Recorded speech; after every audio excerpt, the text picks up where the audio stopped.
Olá, sejam todos bem-vindos à nossa apresentação. Acadêmicas Ana Carolina Farias de Lima e Odineia da Silva Moreira, disciplina Projeto de Ensino em Educação, área de concentração, metodologia de ensino e o tema, o lúdico no processo de ensino e aprendizagem na educação infantil. Justificativa.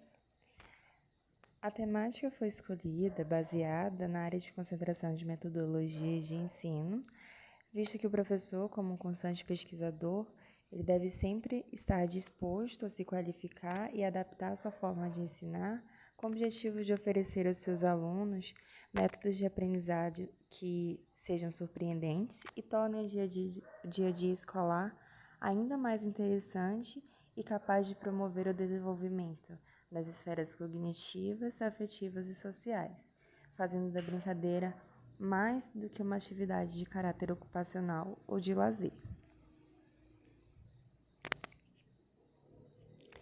Objetivos: refletir acerca da relevância da utilização da ludicidade como uma prática de ensino facilitadora para a construção do saber. Fundamentação teórica.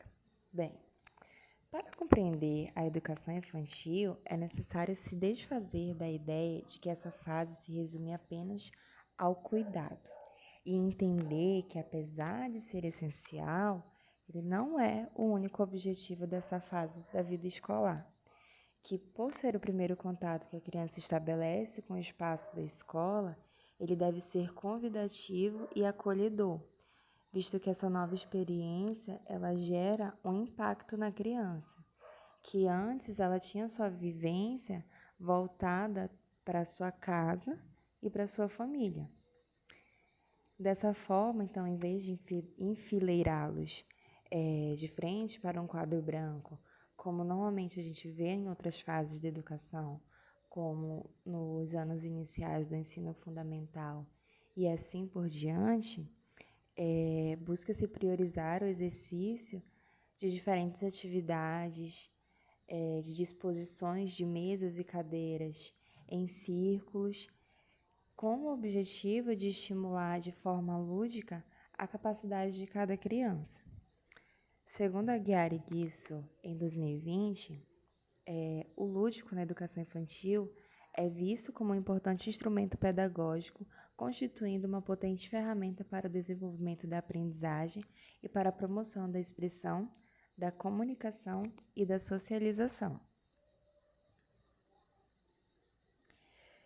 Sendo assim, é possível compreender que, através da brincadeira, a criança ela consegue se expressar, se colocar diante de um novo desafio e buscar soluções para tentar resolver, ocorrendo assim o seu desenvolvimento integral. Então, a partir da brincadeira, é possível de se estimular a imaginação, é possível de se estimular a autonomia e colocar a criança como protagonista do seu processo de ensino e aprendizagem. De acordo com Chateau, em 1987, página 14, é pelo jogo, pelo brinquedo, que crescem a alma e a inteligência.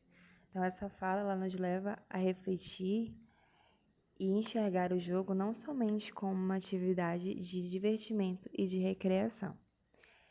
De acordo com o Referencial Curricular Nacional para a Educação Infantil, é enfatizado que, por meio da brincadeira, se estimula o aprendizado e se permite que a criança aprenda com mais facilidade. A brincadeira favorece a autoestima das crianças, auxiliando-as a superar progressivamente suas aquisições de forma criativa. Brincar contribui, assim, para a interiorização de determinados modelos de adulto no âmbito de grupos sociais diversos. Essas significações atribuídas ao brincar transformam-no em um espaço singular de constituição infantil. Brasil, 1998, página 27.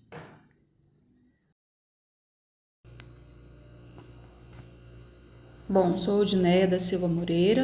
Essa é a parte que eu vou falar da fundamentação.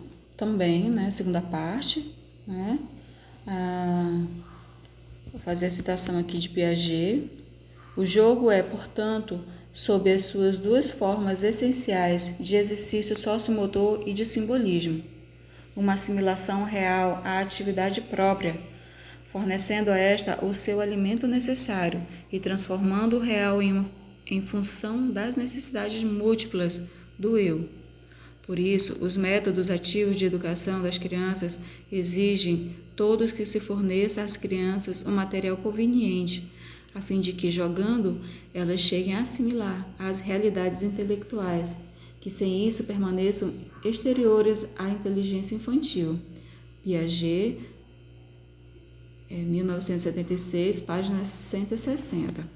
Então, aqui ele traz a importância do jogo, né, como um exercício sociomotor e simbolismo, trazendo essa assimilação para que a criança assimile entre o real, né, materializando, né, esse brinquedo, jogando, que ela assim jogando, ela assimile as realidades dela, né, e que possa exteriorizar a sua inteligência infantil. Então, nesse sentido, a escola é um espaço privilegiado que pode contribuir para que a criança brinque, tanto de forma livre quanto orientada. Na escola, busca-se privilegiar o aspecto pedagógico do brincar, direcionando para a aprendizagem. As brincadeiras na escola são propostas como forma de aprender, né? De criar oportunidades de aprendizagem através das atividades lúdicas. Dessa forma, a criança é motivada a participar das atividades propostas e a se interessar pelas temáticas apresentadas através do ato do brincar. Brennan, 2009, páginas 111 e 112.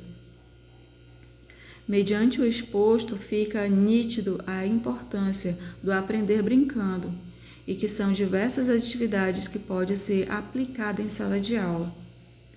Então, o professor deve escolher aquela que melhor se adeque na realidade da sua turma, visto que nem todas as escolas de ensino infantil têm à sua disposição uma brinquedoteca, um espaço adequado para que sejam realizadas as atividades de movimentação, né? Cabendo ao professor, mais uma vez, de que se adequar às realidades das escolas. A metodologia. Para a realização do trabalho, as acadêmicas iniciaram o estudo das diretrizes do plano de ensino da disciplina em curso para que estivessem inteiradas dos objetivos que buscavam ser atingidos no desenvolvimento da pesquisa. Então, foram realizadas leituras e debates sobre a área de concentração de qual gostaríamos de elaborar o nosso estudo, metodologias de ensino. De forma geral, podemos elucidar que as fases que constituem o desenvolvimento de nossa pesquisa foram as seguintes: estudo de plano de ensino da disciplina em curso, escolha da área de concentração, investigação cautelosa das informações coletadas e de seus referenciais teóricos, a fim de trazer falas em valor relevante para os leitores e pesquisadores que tenham a buscar utilizar o nosso estudo como base para o desenvolvimento de outros. Aqui eu posso falar um pouco da conclusão do nosso trabalho, nossa socialização, que ao longo do desenvolvimento dessa pesquisa pôde-se observar que a adoção de metodologias lúdicas no processo de ensino-aprendizagem da educação infantil é capaz de ofertar tanto aos educadores quanto aos seus alunos uma melhor experiência educativa.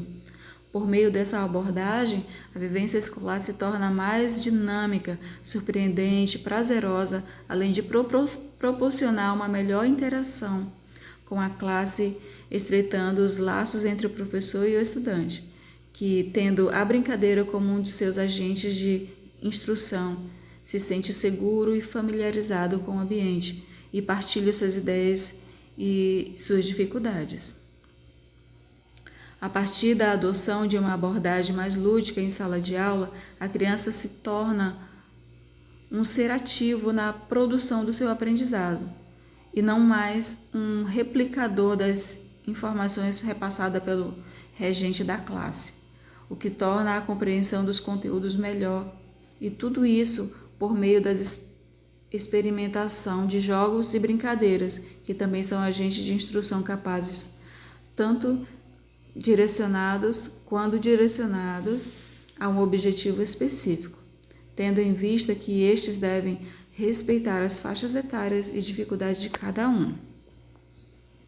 Por isso, ao final do desdobramento dessa pesquisa, foi possível concluir que o desenvolvimento das esferas cognitivas, afetivas e sociais da criança se dá por meio da interação que ela estabelece com o meio, e para que isso seja possível é necessário que enxerguemos que a imaginação e a brincadeira, sendo uma atividade natural da criança, pode ser utilizado pelo professor como metodologia flexível, transversal no que se refere à revolução das competências a serem trabalhadas na fase pré-escolar. E aqui nós temos as referências, as citações, e damos por fim a nossa socialização.